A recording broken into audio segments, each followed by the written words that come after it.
Well, thank you very much. I'll start by saying I just spoke with Boris Johnson, and we had a good talk about a number of subjects, and we'll maybe talk about it a little bit later. But we had an extended conversation and some pretty good ideas, I think. They want to see if we could do a couple of things, and they'll be doing certain things for us. I want to also thank the Minneapolis Police Department. They have been so incredible what they've done. Tomorrow we have a tremendous amount of people plan to go. I know the requests have been incredible. So I think it's a great state, and we're going to have a lot of fun tomorrow night. I think a lot of you are going to be with us. And then on Friday night, we'll be going to Louisiana. And there's a big election on Saturday to see whether or not there's a runoff, most likely. And I think we'll do very well. The Republicans are doing very well despite the witch hunt that they have on Republicans. So I just want to thank everybody for being here, coming to the White House on this important occasion. In a few moments, I'll be signing 2 executive orders to expand our record-breaking regulatory reduction campaign that is helping to fuel our incredible economic boom. I guess the stock market's up close to 250 points today, and this is despite lots of trade deals that are getting done one by one. We did a deal with South Korea, big one, really big one, and we did one yesterday with Japan, and that now goes into effect, and it's tremendous for our farmers. As you know, we have China coming. They'll be coming tomorrow. We have the Vice Premier of China coming. So we have a lot of big things happening. We have some tremendous deals under negotiation. So despite all of that, we have a great economy and a great market.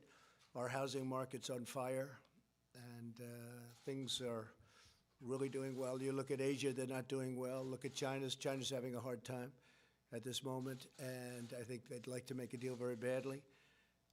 And so we have a lot of things that are really exciting, and to be in the midst of negotiating some of the worst trade deals ever made, and to be breaking them up and changing them for the good of the American taxpayer and for our country, and to still be doing so well. We had over 100 record-breaking stock markets, I think in 121 or something. I'll get you the exact number, but many, many days we broke the record.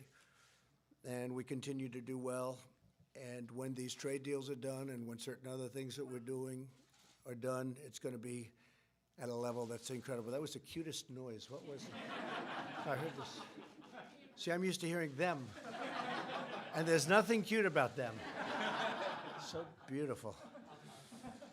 And don't feel bad. He can just do whatever you want. Okay? That's a beautiful sound. Today we take bold new action to protect Americans from out-of-control bureaucracy and stop regulators from imposing secret rules and hidden penalties on the American people. We're delighted to be joined on this occasion by Acting Director Ross Vogt, who has really done a fantastic job, Deputy Attorney Jeffrey Rosen. Are you busy enough, Jeffrey? And Congressman Mark Meadows. Mark, fantastic that you're here. Louisiana Solicitor General, I'll be there. Liz Murrell. Where's Liz? I'll see you on Friday. Yes, sir. I don't know if you'll be there, but we have a big crowd, so it's going to be great. Thank you very much, Liz. And several other state and local officials, we want to thank you all for being here. For many decades, federal agencies have been issuing thousands of pages of so-called guidance documents, a pernicious kind of regulation imposed by unaccountable bureaucrats in the form of commentary on how rules should be interpreted. All too often, guidance documents are a backdoor for regulators to effectively change the laws and vastly expand their scope and reach. Guidance has frequently been used to subject U.S. citizens and businesses to arbitrary and sometimes abusive enforcement actions. It sounds like they're talking about me. I think they're talking about me. I might have a conflict in signing this deal. Because of these materials and the fact that these materials are too often hidden and hard to find, many Americans learn of the rules only when federal agents come knocking on the door. This regulatory overreach gravely undermines our constitutional system of government. Unelected, unaccountable bureaucrats must not be able to operate outside of the democratic system of government. Wow. Imposing their own private agenda on our citizens. A permanent federal bureaucracy cannot become a fourth branch of government unanswerable to American voters. In America, the people must always reign. With us today is Andy Johnson from Wyoming, great place, whose family is one of many that suffered from the absurd redefinitions and interpretations of federal bureaucrats. And Andy is here to say a few words. I'd like to hear that, Andy, because I think you might be speaking about me or to me. Thank you very much. Where's Andy? Come on up here with that beautiful baby. Beautiful. That's great. Thank you, Andy. Thank you. Thank you very much. Go ahead, please. Well, thank you for having me today, and my wife, Morgan, and my son, Roan. I work as a welder in Wyoming, and about 5 years ago, when I applied for a stock pond permit for my private property, I had no idea that the EPA would come knocking at my door and threaten me and my family civilly, criminally, and a fine of $37,500 per day. The fines were up to $16 million when Pacific Legal Foundation stepped in and sued the EPA on my behalf and my family. And at that point, the EPA changed their attitude. We were able to come to an agreement. We won our case, but unlike a lot of other middle-class Americans, that's not the case. We could have never fought. The litigation was way, way too expensive. So I'd just like to thank the President today for signing this executive order, which will hold the EPA and other government agencies more responsible for their actions. Thank you. That's fantastic. Thank you.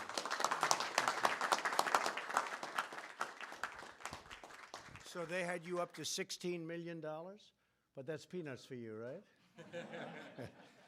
That's great. Glad it worked out, and it's working out even better.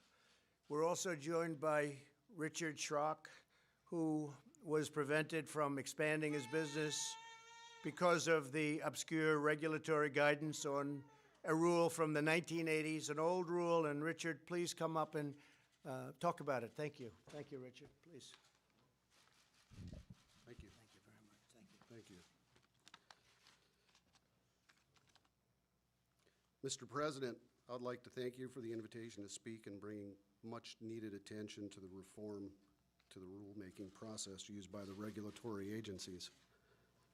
I operate a family-owned business in Fairbanks, Alaska.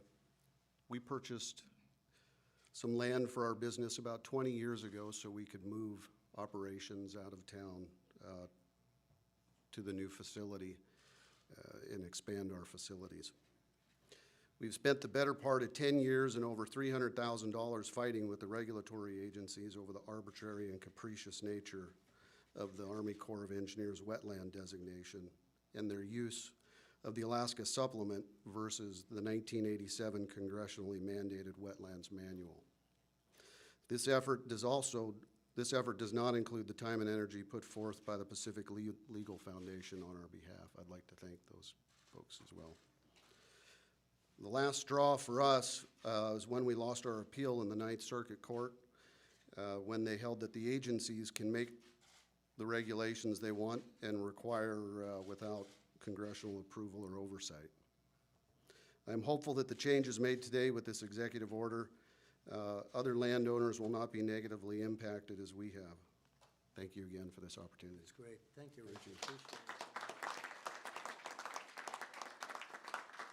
Well, thank you very much, Richard. You know, you mentioned the Ninth Circuit, so we have a lot of great new judges in the Ninth Circuit, and we're going to be very close to 182 new judges over the next very short period of time. So that'll be, we are in record territory by a lot. So we're going to have 182 new federal judges, not including 2 Supreme Court judges. And I guess we're already at the 156 number, Jeff and Mark. I think we're at about 156 judges now signed and sitting and doing a great job. But we'll be at about 182 before we normalize meetings, retirement, and various other reasons that they leave. And we could average about 40 or so a year from that process. So we'll have probably a very big record number of judges, federal judges in this administration.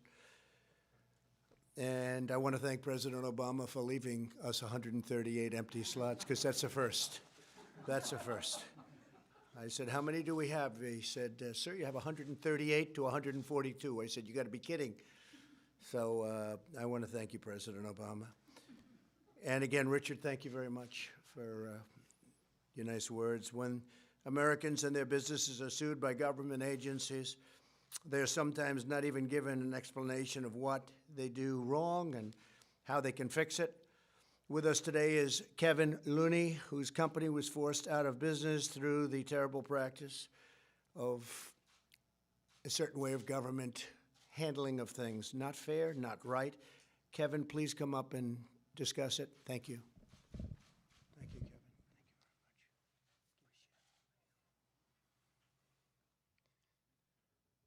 My name's Kevin Lenny. I'm a third-generation cattle rancher at the Point Reyes National Seashore in California. About several years ago, we also were the owners of the Drakes Bay Oyster Farm, a sustainable family business where we produced nearly half of all the oysters in the state of California. Wow. In 2014, the National Park Service launched a National Environmental Policy Act process that cost millions of dollars and lasted over 8 years, and the National Park Service forced our oyster farm out of business. And if that wasn't enough for our family and our community, today, the rest of agriculture, which includes about another 24 ranching family farm businesses within the National Seashore, are facing the exact same process. Our fear is that that process could ultimately be facing, and those families may be facing, what the oyster farm faced. And so I'm here, Mr. President, thanking you for calling this meeting together so we can have this discussion. We urge you to continue your good work in following these policies and making sure these federal policies are managed in a way that family farmers and ranchers like us can actually benefit and survive these procedures. And so they're not just for federal agencies that have pre-decided what they want before the process has begun, and for professional litigants that abuse the process. Thank you, Mr. President. Well, thank you, Kevin. Thank you very much. Beautiful job. Thank you. Thank you. And the business is the business gone now? The or? business is gone, 20 million oysters destroyed. Wow. They forced you out of business. Yes. So I have to say, Kevin, I know what you've been through. I read a little bit about it, and I've heard about it also, and it's very sad. But we thank you both for being here very much. Really, thank you very much. No American should ever face such persecution from their own government, except perhaps your president. Don't feel bad, Kevin. They treated you better than they treat me. I do believe that's true. I do believe that's true, Meadows. Today I'm taking action to stop it. My first executive order will require agencies to publish guidance documents online so that small businesses and everyday citizens can easily find them. Agencies will have to seek public input on the most important guidance, and the whole process will be closely overseen by the White House. I'm going to have somebody right here in the White House looking at it, Kevin, so this doesn't happen to other people. You're very brave to be here. I really think it's incredible. I really mean it. Americans will no longer be subject to the rules of hidden games that are played on the public. The second order I will sign today will protect American citizens from secret interpretations of regulations, unexpected penalties and violations of their rights. From now on, agencies will be required to inform individuals about any case against them and respond to their arguments. It will be the agency's duty to fully educate small businesses about new regulatory changes. Today's action is just the latest step in my administration's tireless fight to curtail job-killing, soul-crushing regulations. I want to thank Jeff for doing the great job. The Justice Department worked very hard with all of our people over here. They did a fantastic job, and I want to thank you very much, Jeff. We ended the war on American energy. We're canceling restrictions that devastated American auto workers. We're stopping regulations that micromanaged our great farmers. We're bringing major companies back to our country. They want to be here with a hot economy. We're the place they want to be. And we're reversing the last administration's ridiculous attack on, as an example, incandescent light bulbs. We're also working, as you know, cars are very expensive, far too expensive. And we're going to be able to bring the price of cars down about $3,500, and at the same time make the car a lot more affordable and a lot safer. So we're going to have affordability, safety, and we'll also be getting some of the old cars off the roads because people now have an incentive to buy a new car that's a lot less of a problem from an environmental standpoint. It's really an amazing thing. We're going against California, and they make their cars so light, it's paper mache, and you get in an accident, it's very, very dangerous. So we're coming out with a whole new standard, and I think it's going to be something very special. It's gotten tremendous receptivity. Same thing with the light bulb, the incandescent lights. Aside from the fact you look better, of course, who cares about looks? But you do look better with incandescent. They weren't allowed.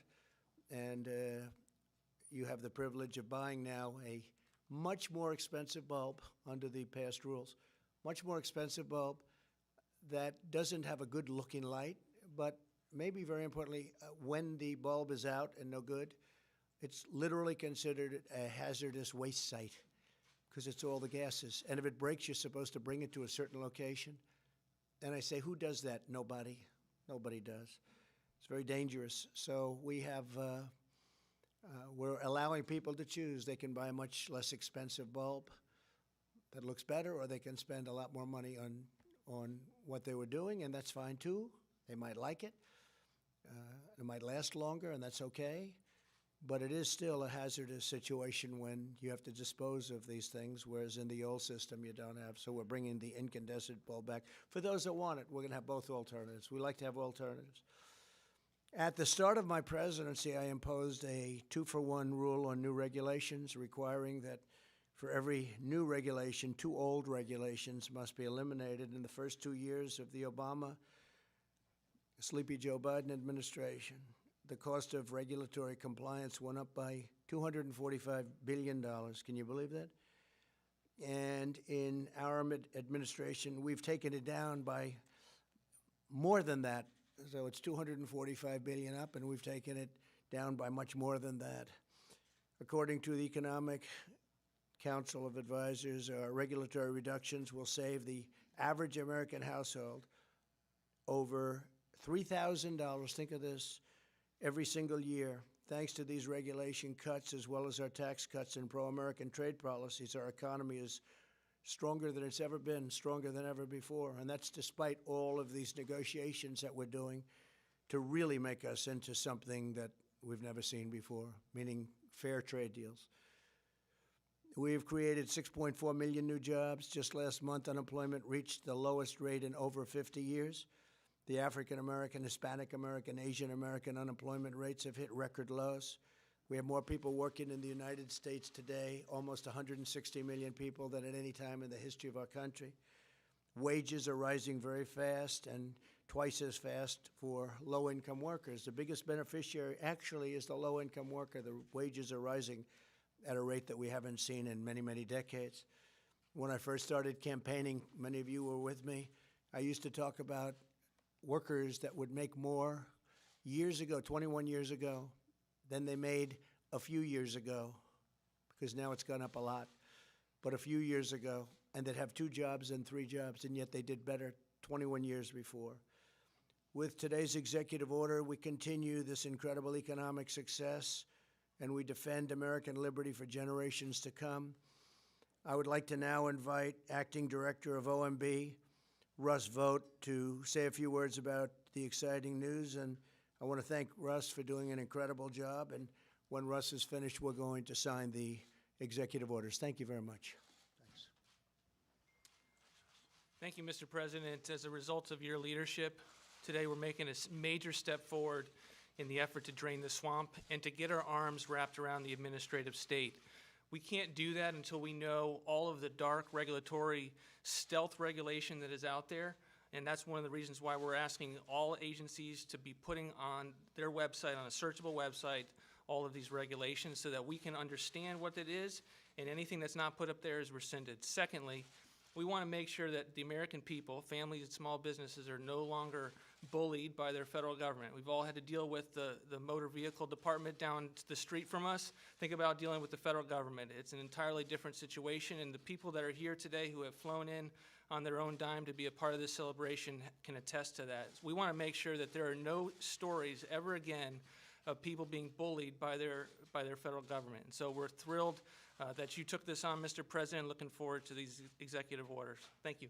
Come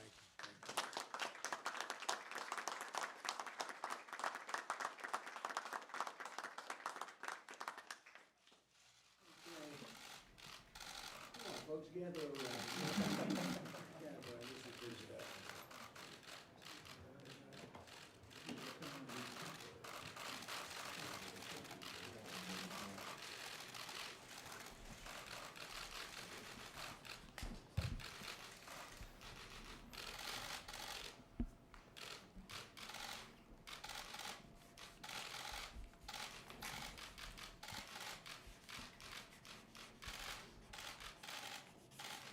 Where's Kevin? Right here. Come in.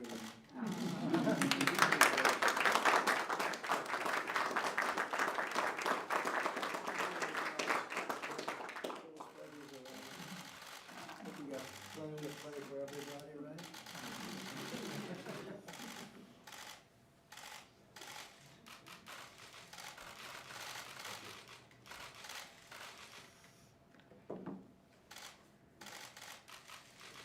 Okay. Thank you very much, everybody. Congratulations. Congratulations. Thank you very much. Mr.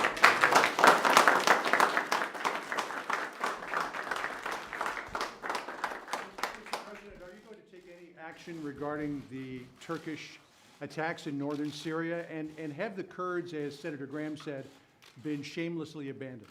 So we have no soldiers in the area.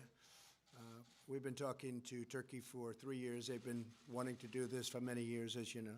They've been fighting each other for centuries. They've been fighting each other for hundreds of years. This has been going on. We were put into this battle, interjected. It was supposed to be a 30-day period, and we've been there for many, many years. And it's time to get out. We're speaking to both sides. We've told President Erdogan how we feel, but we are speaking to both sides, and we're seeing what can be made out of a situation. But we have no soldiers in the area. You know, we're getting out of the endless wars. We have to do it. And eventually somebody was going to have to make the decision. And frankly, we're getting a lot of praise from that decision. People are saying, gotta sometime bring our people back home. We're really serving, and we were serving as a police force. We had defeated ISIS. We defeated the Caliphate 100%. Erdogan and the existing groups of people, including Kurds, but you have the PKK, which is a natural enemy with Turkey, and likewise and opposite. They've been fighting again for many, many years. Their bitter enemies have been always, probably, possibly, always will be. So we are out of there. We've been out of there for a while. No soldiers whatsoever. We are taking some of the most dangerous ISIS fighters out. We've taken them out, and we're putting them in different locations where it's secure. In addition, the Kurds are watching, and if the Kurds don't watch, then Turkey's going to watch, because they don't want those people out any more than we do. But we have taken a certain number of ISIS fighters that are particularly bad, and we've wanted to make sure that nothing happened with them with respect to getting out. And I think we're doing a great job. I think the people of this country, I campaigned on ending the endless wars. We're all over the world fighting wars. Half the places, nobody even knows what they're doing over there. And I feel that we are doing the right thing, and I think the country feels that too. We've had tremendous support outside of the Little Washington area, and even in Washington, people are saying you're doing the right thing. Has to be done, otherwise you're never going to do it. At the same time, we're dealing with both sides. We're going to see what we can do. This morning, you cautioned Erdogan. Since then, it appears as though there have been casualties on the Kurdish side. Are you concerned about escalation, and are you concerned that Erdogan will try to wipe out the Kurds? I will wipe out his economy if that happens. I've already done it once with Pastor Brunson. I'm sure that I hope that he will act rationally. But you do have to understand they've been fighting each other for many, many decades. Actually, for centuries, they've been fighting each other. And it was time for the Americans. We did a great job. We took care of ISIS. We captured 100%. You remember I was thinking, John, of leaving at 97 and 96%, and that last 3 or 4% was the hardest part. And they told me it would take 1 year to 2 years to do it, and I did it in a month. Remember that? I flew to Iraq, and I met with a lot of great generals there, great generals. They said, sir, we can do it in 2 weeks to a month. And we did it in 2 weeks to a month, and we took it. And in the meantime, we've been watching over a lot with the Kurds, watching over a lot of prisoners, some very bad people. A few in particular very bad, really bad. And some of those people we've already taken. We've taken them out. They should go back, by the way. They should go back to Europe. Many of them came from Europe, but they should go back to Germany, to France, I spoke with Boris Johnson, a couple to UK, some to UK actually, but they came from various parts of Europe. They didn't come from our country, and we did them a big favor, and we said to France, we said to Germany, we said to various countries in Europe, we'd like you to take your people back. Well, we don't want them, we don't want them. How about you taking them? I said, we don't want them either. Nobody wants them. They're bad, but somebody has to watch over them. I said, look, we did you a big favor. You take your people back. You take them back. They're citizens in many cases of those countries, of France, Germany. They didn't want to take them back. I gave them one chance. I gave them another chance. I gave them a third chance, and I even gave them a fourth chance. They didn't want to take them back. Not that I blame them too much. They're used to this with the United States, taking advantage of the United States, whether it's on trade or NATO. They take advantage of the United States. But we think that maybe the Kurds will do a job, and if not the Kurds, we think Turkey will do a job. But we have thousands of people, thousands. I don't know if you know that. We have thousands of captured fighters and thousands and tens of thousands of family members. And we did a big favor to a lot of countries, and those countries didn't want to take them back. So that's the way it goes. Steve? These ISIS fighters escape and pose a threat elsewhere. Well, they're going to be escaping to Europe. That's where they want to go. They want to go back to their homes, but Europe didn't want them from us. We could have given it to them. They could have had trials. They could have done whatever they wanted. But as usual, it's not reciprocal. You know my favorite word, reciprocal. That's all I want. I don't want an edge. I just want reciprocal. And it's not reciprocal, Steve. It's not a fair deal for the United States. And when President Obama took the PKK, you know, when they bring in PKK, that's a tough deal because that's been a mortal enemy of Turkey. So when you bring them into a partnership, it's a tough situation because it's tough for Turkey. It's probably tough for them. They've hated each other for many, many years, for hundreds of years. I mean, it's amazing when you look at history and you look at culture, but you look at the length of the time and the fighting for so long. So we imposed ourselves into it. And look, I've said it.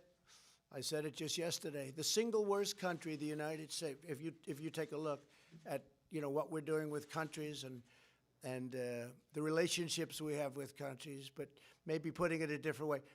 The worst mistake that the United States has ever made, in my opinion, was going into the Middle East.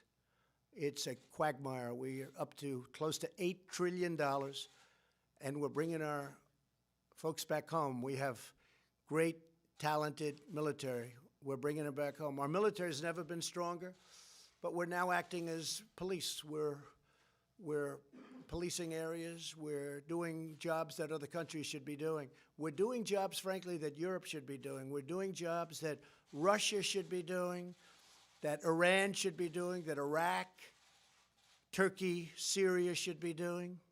They should be doing this. We shouldn't be doing it. We're 7,000 miles away. Graham is talking about imposing economic sanctions on Turkey over this incursion into Syria. What do you think about that? Well, I Would think you it's support okay. that? I've already told that to President Erdogan. Far more than sanctions. I'll do far more than sanctions. Lindsay, and I'd feel differently. I think Lindsay would like to stay there for the next 200 years and maybe add a couple of 100,000 people every place. But I disagree with Lindsay on that. But I will tell you that I do agree on sanctions, but I actually think much tougher than sanctions if he doesn't do it in as humane a way as possible. But I've gotten him to stop for virtually from the first day that I was in office. But they've wanted to fight, and that's the way it is, and they've done it for so long. Yes, go ahead, please. So, what does this humane way as possible actually mean? Well, we're going to does it have mean to see. We're going to have to civilians? define that as we go along. They want to, if you listen to Erdogan, he wants to have people go back to where they came from, go back to Syria. Right now, he's holding, in all fairness to him, he's holding millions of people. That would be all over the place if he wasn't holding them. So he wants to repatriate. He wants to have them go back into the area that he's looking at. But we'll see. We'll see how he does it. He can do it in a soft manner. He can do it in a very tough manner. And if he does it unfairly, he's going to pay a very big economic price.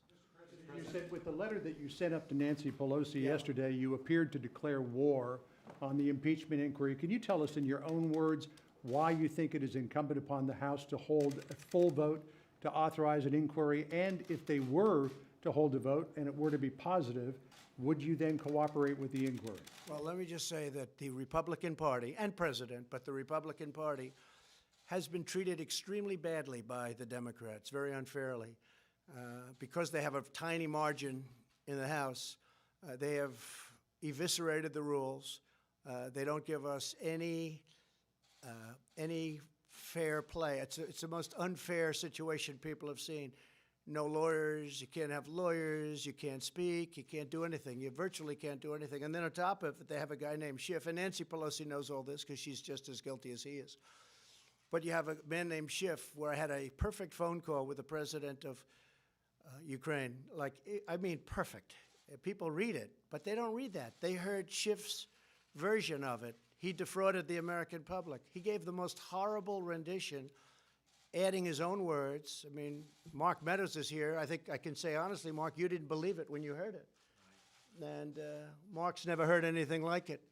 And many of the people that we work with, including Democrats, have never heard anything like it. He made up a phone call. He made it up. Because what happened is they spoke about a day too early. They heard a whistleblower who came out with a false story. You know, people say, oh, it was fairly close. It wasn't close at all. What the whistleblower said bore no relationship to what the call was. We have a transcribed call done by professionals. And the call was a perfect call. But Schiff made it up. Then it turns out that the whistleblower was in cahoots with Schiff. Then it turns out that the whistleblower is a Democrat, strong Democrat, and is working with one of my opponents as a Democrat that I might end up running against. The whole thing is a scam. It's a fix. And we wrote a letter yesterday, and probably ends up being a big Supreme Court case. Maybe it goes a long time. I don't know. But the Republican Party has been treated unbelievably badly and unfairly by the Democrats, John. But again, sir, if they held a vote in the full House and the vote were to Well, authorize, that would you sounds would okay. you cooperate? Well, we would if they give us our rights. It depends. If they vote and say you can't have lawyers, you can't ask questions, you can't have anybody present, all of these crazy things. And even some of the reporters said to me, it really is an unfair situation. They ask all the questions, and then, for instance, the ambassador who testified was a fine gentleman. He gave great testimony for us. But we don't get to do any of that or show any of that. So they brought out only the couple of negative things, all which were knocked out by his other statements. It was a great witness for us, but if you would have listened to them, you would have said it was a better witness for them. It wasn't. It wasn't even close. He was a fine gentleman. And we saw that, and we said, that's very unfair. Yes? Mr. President, there are reports this afternoon that the Chinese are lowering their expectations for a trade deal. Are you also lowering your expectations for a trade deal? No, I don't think so. I think they feel that I'm driving a tough bargain, but I have to. You know it better than anybody. You do a good job over there. Watch a lot. We are so far down in terms of where we started from presidents that didn't do their job for many years. Since the World Trade Organization founding, China went in 2001 or so. China went in and just ripped off the world. So, and I told that to President Xi. I said, you know, this can't be like a 50-50 deal. Because a 50-50 deal, you're like up there, we're down here. So a 50-50 deal, it doesn't work, right? You got to have a little balance. This has to be a better deal from our standpoint.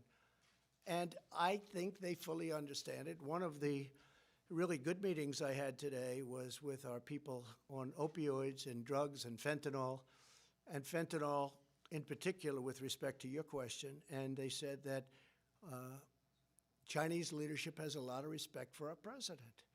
And they are really being much more careful. It's a much different situation. We have some great drug numbers. Now, what is great drug numbers? If you're down 15, 16, 20, 25%, it's still horrible what's going on in this country and in the world. In the whole world, it's horrible. But no, I think they have a lot of respect for us. First time they've ever respected us. I think China has a lot of respect for me and for our country and for what we're doing. And I think they can't believe what they've gotten away with for so many years. Are the Chinese wrong to be putting pressure on the NBA, sir? Well, the NBA is a different thing. I mean, I watch this guy, Steve Kerr, and he was like a little boy. He was so scared to be even answering the question. He couldn't answer the question. He was shaking. I don't know. I don't know. He didn't know how to answer the question. And he'll talk about the United States very badly. I watched Popovich, sort of the same thing, but he didn't look quite as scared, actually. But they talk badly about the United States, but when it talks about China, they don't want to say anything bad. I thought it was pretty sad, actually. It'll be very interesting. Excuse me? Are you okay then with the Chinese government pressuring the NBA over Hong Kong? They have to work out their own situation. The NBA they know what they're doing, but I watched the way that like Kerr, Popovich, and some of the others were pandering to China, and yet to our own country, it's like they don't respect it. It's like they don't respect it. I said, what a difference. Isn't it sad? It's very sad. To me, it's very sad. John? Mr. President, Joe Biden came out for the first time today and said you should be impeached. Your response? Well, he's falling like a rock. We have him on tape with corruption. I mean, he's getting the prosecutor for, I guess, John, it was $2 billion, saying we're not going to give you the $2 billion or whatever the amount was unless you get rid of this prosecutor. And then he goes, lo and behold, the prosecutor was gone. And that was the prosecutor. Excuse me, John? 1.2 billion. 1.2 billion. Not a lot of money.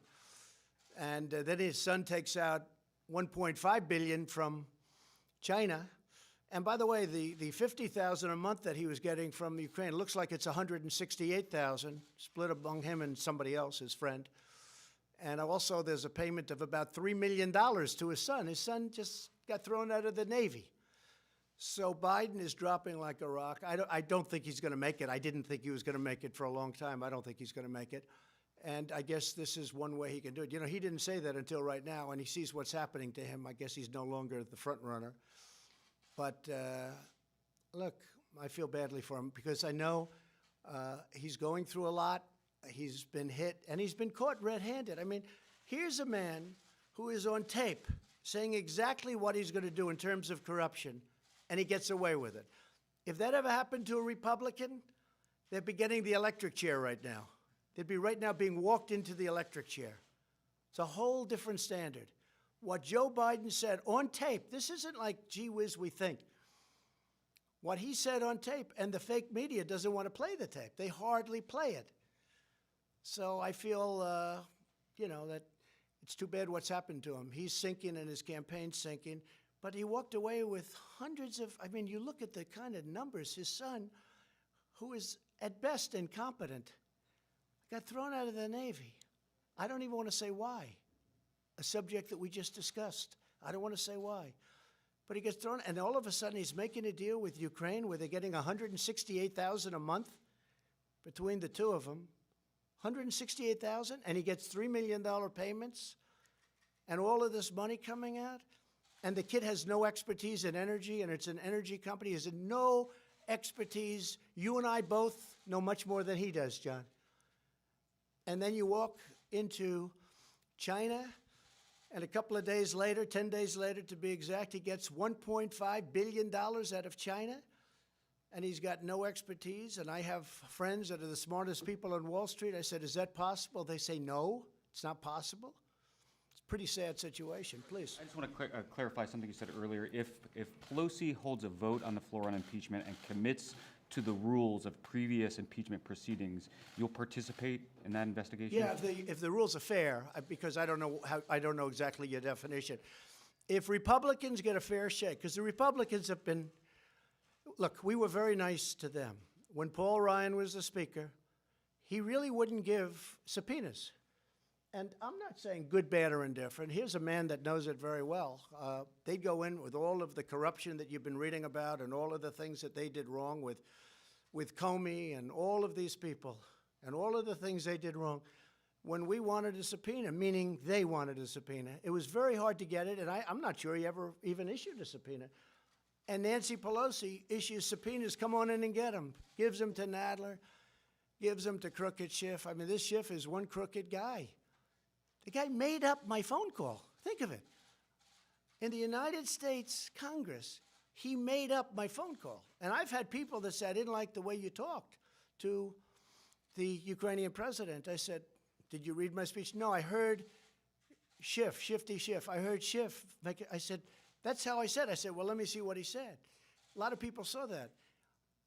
And frankly, I think if it wasn't for me, I don't know if anybody would have even noticed and called him out. He took my really, believe it or not, congenial and gentle words, and he made me sound like a tyrant. It's a terrible thing. He defrauded the American public. I mean, honestly, I don't know what can happen, but there are those that say he should be prosecuted for what he did. He should certainly be impeached, but he should be prosecuted for what he did. And I think he's a very bad leader of this movement. Yes, please. On the phone call, there's a new report out today that the whistleblower says a White House official came to him and said you committed a crime on that call. Did any White House official express any concern to you or speak to you about that phone call? It's all a big con, don't you understand? Look, the phone call, you have it. It's the transcript. That's why they keep saying, oh, the whistleblower said this and that. What happened is if they would have seen the transcript early, they wouldn't have had a whistleblower because he wouldn't have said there was nothing he could say. All you have to do is read the transcript, very calm. And what's even more important than the transcript in a certain way, although I think the transcript is the most important because it was really plain vanilla. No emotion, no nothing. These are crooked people that are doing. These are Democrats headed by a Democrat lawyer, a big Democrat lawyer. This is a con job. This is a con being perpetrated on the United States public and even the world. And the world is watching, and they get it better than a lot of other people. It's very interesting. But a poll just came out today. Very small people want to see something, even though I only get negative press from you people. Not you necessarily. But that's the way it is. So I say this, look, all you have to do is read the transcript. But you know what's almost as good as the transcript, I think, is the Ukrainian president saying he didn't even know what they were talking about. No pressure. The foreign minister of Ukraine saying, no, it was a very normal call. There was no pressure at all. What is bad is when you see all of the elements, when you see that Schiff saw the whistleblower, when you see what the whistleblower said about the phone call, and it was totally different. He made it up. And I don't know why a person that defrauds the American public should be protected, okay? Your administration tried to bury that transcript in Well, extra that I don't level. know. Again, I'm not a lawyer. I can say this. I assume it was for leaks. I have no idea. I'm just answering. Because this city is like the leaking capital of the world. If you want to get something out to the press, all you have to do is hand it to somebody in Washington. So I assume it was for leaks. I mean, I've read that, and it doesn't seem like a big deal. What is a big deal? I think they're probably trying to protect it from leaks. But here's the other thing. We gave that transcript over almost immediately. It wasn't like we waited till now. Till now would be immediately, because it's only been doing it for 3 weeks. We gave that transcript up almost immediately. And you know, when I heard Schiff's phony version, and when I heard what was being horribly said by this so-called whistleblower, and I'd like to find who is the person in between the whistleblower and hearing about this, the conversation. The conversation was, I think, a perfect conversation. But who's the person giving this information? If that person exists, I'm not sure that person exists, but I think it's important, and I say this to Congress, I think it's important to find out who that person is. Because we could have a spy, and I don't want to have spies when I'm negotiating with China and Syria and all of the countries. If you look at Turkey with Erdogan, I have calls with all these people, and Kim Jong-un. I don't want to have spies in the White House. I want to be free to make calls. I don't think it's fair that somebody interprets a call. He didn't interpret it wrong. I don't mind a misinterpretation. This was a fraud because that call was perfect. And if you read the whistleblower's report, it bore no resemblance to what the call was. Steve? Can we go back to your conversation with Boris Johnson? There was a case involving a car crash involving hate the case. an American diplomat's wife. Did you bring? That's Did, true. did you We talk talked about it. that? What did you decide? So what we're going to do, it's a very, very complex issue, as you know, because we're talking about diplomatic immunity, which in itself is quite a subject, right? You people could lecture me on it, I suspect, but it's quite a subject. A terrible accident occurred. The person driving the car, they know who it was, and they have that on camera. A young man was killed on his motorcycle. He was killed. Sounds like instantly killed. The woman, through diplomatic immunity, left the UK, came back to America. And what I'm going to try and do and see, because I understand where the people from the UK are, and frankly, a lot of Americans feel the same way. I was telling Boris, we have a lot of Americans that, you know, they side on the fact that, you know, you have two wonderful parents that lost their son, and the woman was driving on the wrong side of the road. And that can happen. You know, those are the opposite roads. That happens. I won't say it ever happened to me, but it did. When you get used to driving on our system and then you're all of a sudden in the other system where you're driving, it happens. You have to be careful, very careful. So a young man was killed.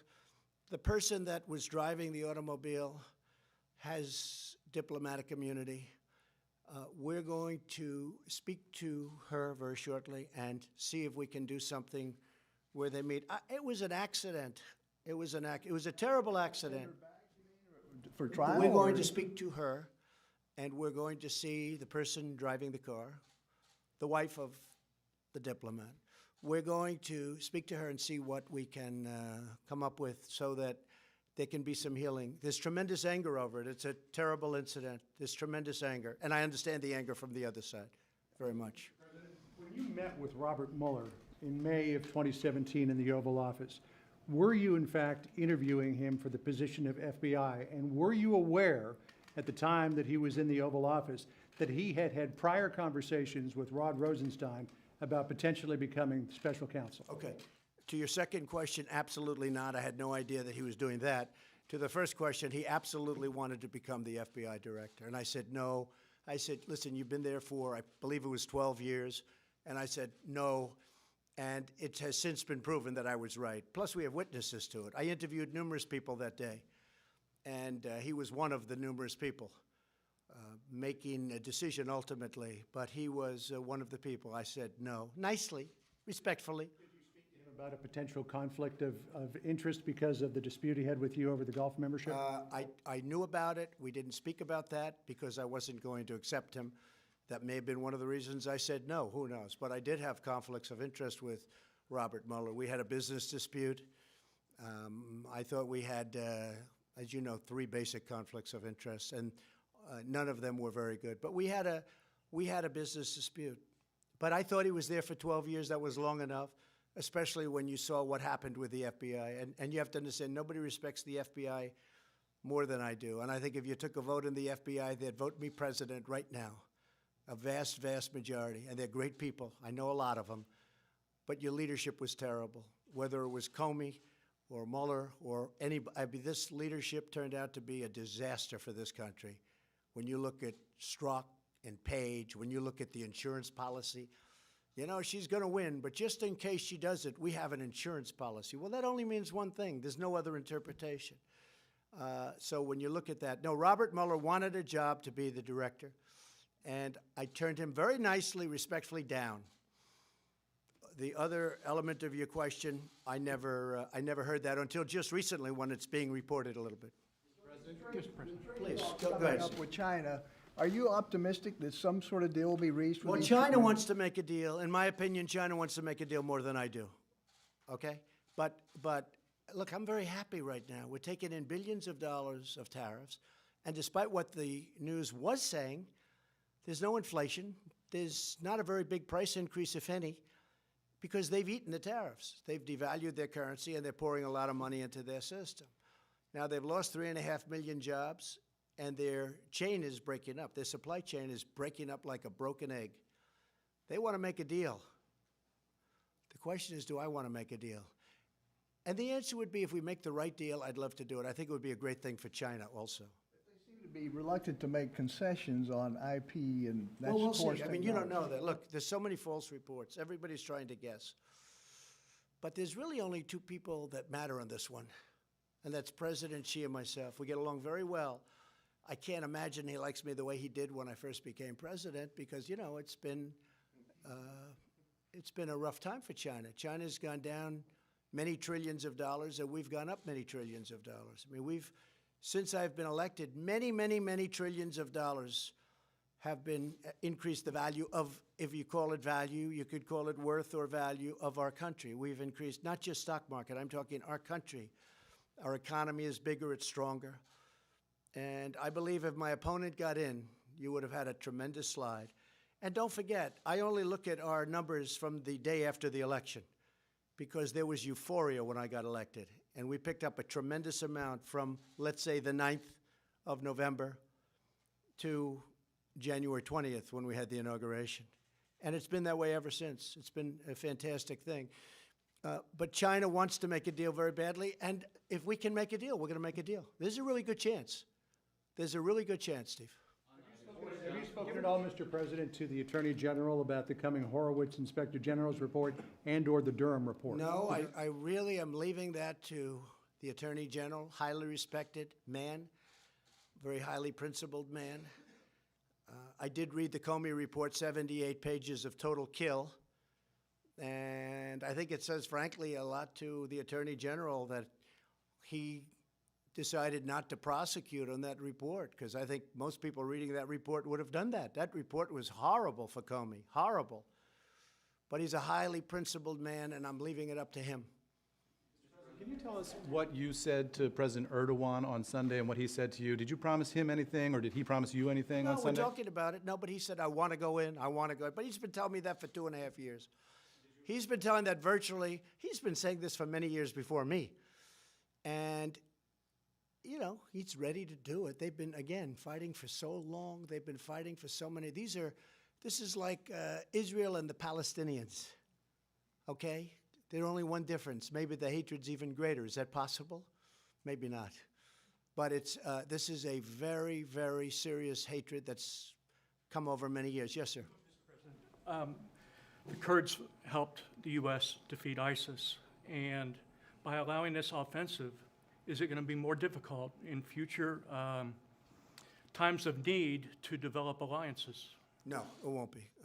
It won't be at all. Alliances are very easy. But, you know, our alliances have taken advantage of us. If you look at how much money we spend on NATO and how much money countries from Europe, who are really a much bigger beneficiary than we are, okay? You know, they're there and we're here. We're many miles away. Our alliances, in many cases, have taken tremendous advantage of us. If you look at NATO, I got them to pay $100 billion more. The Secretary General Stoltenberg came out with a report recently that because of President Trump, the other countries, 28 countries, so 27, not including us, They paid over $100 billion more because of me, but still, as good as that is, sounds good, it's nothing compared to the kind of numbers you're talking about. So I'm very happy with that, but the United States is paying over 4%, and Germany is paying 1%. Maybe a tiny bit more, but I actually think the way you calculate it, because you can look at it many ways, it's probably less than 1%. France is paying less than what they're supposed to. Out of the 28 countries, 20 of them are delinquent. You know what the delinquent means? That's an old real estate term. He's delinquent with his rent. They're delinquent with their payment. They owe us a tremendous amount of money, and they never pay us back. Because if Germany doesn't pay, they don't add that up. They just say, oh, that's okay. Then they don't pay again. Then if you go back that way, like the old-fashioned way, you don't pay and you owe it. But they don't pay, and they just go into the next year. They owe us hundreds and hundreds of billions of dollars. So no, I don't look at it that way. Now, the Kurds are fighting for their land, just so you understand. They're fighting for their land. And as somebody wrote in a very, very powerful article today, they didn't help us in the Second World War. They didn't help us with Normandy, as an example. They mentioned names of different battles. They were there, but they're there to help us with their land, and that's a different thing. In addition to that, we have spent tremendous amounts of money on helping the Kurds in terms of ammunition, in terms of weapons, in terms of money, in terms of pay. With all of that being said, we like the Kurds. Now, you have different factions in there. Again, you have PKK, that's a different faction, and they worked with us. It's a rough group, but they worked with us. But we've spent a tremendous, and they're fighting for their land. So when you say they're fighting with us, yes, but they're fighting for the land. Now, if we go on the theory that some of the folks in Washington go by, who all do very well with the military-industrial complex. I mean, you know, the military-industrial complex, take a look at Dwight Eisenhower. He had it figured right many years ago. It's got tremendous power. They like fighting. They make a lot of money when they fight. But it was time to bring our soldiers back home. So I see, and I will tell you, the hardest thing I have to do, by far, much harder than the witch hunt, is signing letters to parents of soldiers that have been killed. And it's not only that, in areas where there's not a lot of upside, if there's any upside at all, and in many cases there's only downside. And especially when that soldier was killed in a blue-on-green attack. You know what that is, right? That's where a soldier being trained or whatever turns his gun on an American soldier. Here, son, take your gun. You know how to use it. And he takes the gun and he turns it and he shoots one. We have many of them in Afghanistan, in particular in Afghanistan. The hardest thing I have to do is signing those letters. That's the hardest thing I have to do. And each letter is different. We make each letter different. And last week I signed 5 of them for Afghanistan, 1 in Iraq, 1 in Syria from 2 weeks ago. And sometimes I call the parents, sometimes I see the parents. I go to Dover when I can, but it's so devastating for the parents that, you know, it's so devastating. When they bring that boy or young woman out of the back of those big, powerful planes in a coffin, and the parents are there. You know, we have people that do that. That's what they do.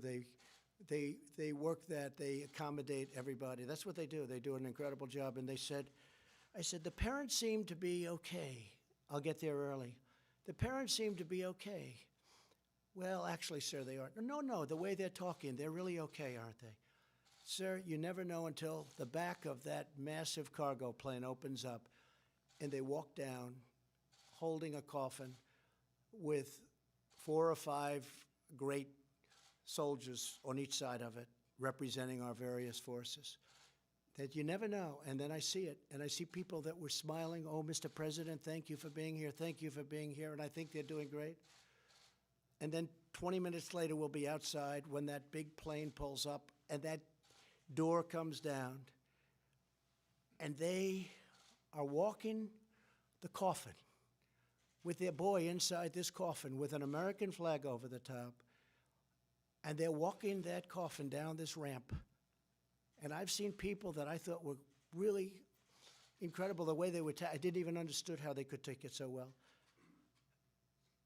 Scream like I've never seen anything before. Sometimes they'll run to the coffin. They'll break through military barriers. They'll run to the coffin and jump on top of the coffin, crying, mothers and wives crying desperately. And this is on these endless wars that just never stop. And there's a time and there's a place, but it's time to stop. And just to finish, last Friday I went to Walter Reed, and I gave out 5 Purple Hearts to incredible young men, in this case, all men. And they took a beating. Beautiful people, they took a beating. One couldn't be there because the beating was so great that he was at a totally different part of the world. He lost a leg, he lost an arm. Ryan, he had tremendous damage, beyond even what these young folks went through. But I'll tell you what, for me, it's very hard when I see that. It's very hard. It's easy to talk tough, you know, tough guys, all these tough guys. Let's keep fighting, let's keep fighting. If they had to go to Walter Reed, where they do unbelievable work, I have to tell you, these doctors are unbelievable. You know, it's easy to say, oh, they're the best in the world. I've never seen anything like it. One young man last week had his nose rebuilt, and they said it was in 1,000 pieces. And I said, so where were you hurt? He said, my face, sir, was almost obliterated. I said, you have a better face than I do. He said, sir, I had a doctor who was unbelievable. And they put it together. He said 1,000 fragments. Now, I don't know if that's even possible, but 1,000 fragments. And they put it together. And his father, who was crying, came up to me and said, you're not going to believe this, but my son didn't have a great-looking nose, and now his nose is better. Okay, it's an amazing thing. But when you see these at the Purple Hearts, you see this kind of thing, and I see a lot of it at Walter Reed. And again, the job those doctors and the people do at Walter Reed, it's something to be commended. Thank you all very much. Thank you.